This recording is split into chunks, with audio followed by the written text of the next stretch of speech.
ہجرت کی رات ابو جہل نبی کی تلاش میں ہے، مصطفیٰ کی تلاش میں ہے۔ ابو جہل صدیق کے دروازے پر آتا ہے، اپنے سرداروں سے کہتا ہے کہ اگر نبی کو تلاش کرنا ہے تو صدیق کے دروازے پر جانا پڑے گا۔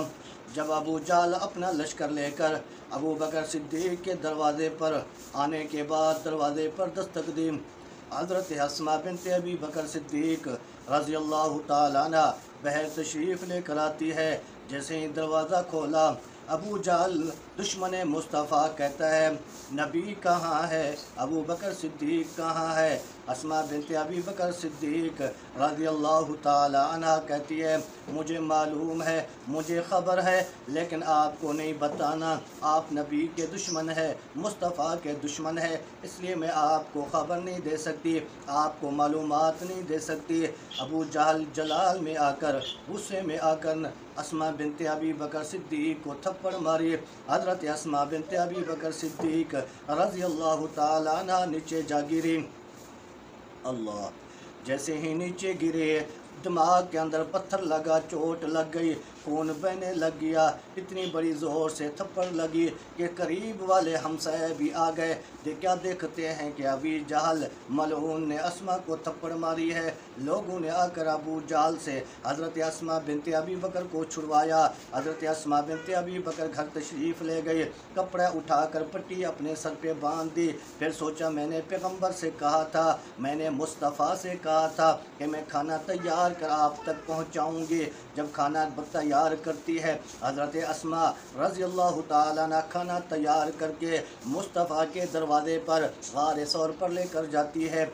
اللہ کے پیغمبر نے جب حضرت اسماء بنت ابی بکر صدیق کی طرف دیکھا، چہرہ سیاہ ہے، سر پہ پٹی باندھی ہوئی ہے۔ اللہ کے پیغمبر نے کہا بیٹی اسماء کیا ہوا؟ حضرت اسماء کی آنکھوں سے آنسو بہنے لگ گئے۔ محبوب نے فرمایا اسماء بیٹی کیا ہوا؟ حضرت اسماء خاموش ہے، آنکھوں سے آنسو بہ رہے ہیں۔ اللہ کے پیغمبر نے فرمایا ابو بکر صدیق میرا یار اپنی بیٹی سے کہے اگر رسول سے نہیں بتائے گی، اگر مصطفیٰ کو نہیں بتائے گی تو کس کو بتائے گی؟ ابو بکر صدیق نے کہا بیٹی اسماء محبوب پوچھ رہے ہیں، مصطفیٰ پوچھ رہے ہیں، بتا دے کیا ہوا؟ حضرت اسماء بنت ابی بکر صدیق کے آنکھوں سے آنسو جاری ہے۔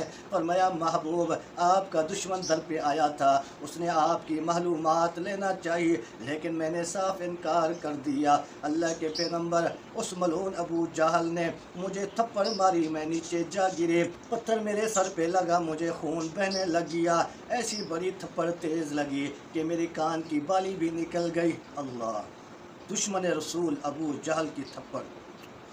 اللہ کے پیغمبر کی آنکھوں سے بھی آنسو بہنے لگ گئے۔ اللہ کے پیغمبر نے اپنا لعاب مبارک اپنے ہاتھوں پہ لگا کے حضرت اسماء کے چہرے پہ مل دیا، مسل دیا۔ پھر اس کے بعد جب اللہ کے پیغمبر کا لعاب حضرت اسماء بنت ابی بکر صدیق کے چہرے پر لگا تو حضرت اسماء بنت ابی بکر صدیق کا چہرہ بھی 14ویں چاند سے بھی زیادہ چمکدار بن گیا۔ یہ ہے حضرت اسماء بنت ابی بکر صدیق کی جرأت اور بہادری کہ دشمن مصطفیٰ کو راز نہ دیا۔ اللہ کے پیغمبر نے فرمایا ابو بکر جس طرح تو رازدار ہے، جس طرح تو وفادار ہے، تیرا سارا خاندان مصطفیٰ کا وفادار ہے۔ سبحان اللہ۔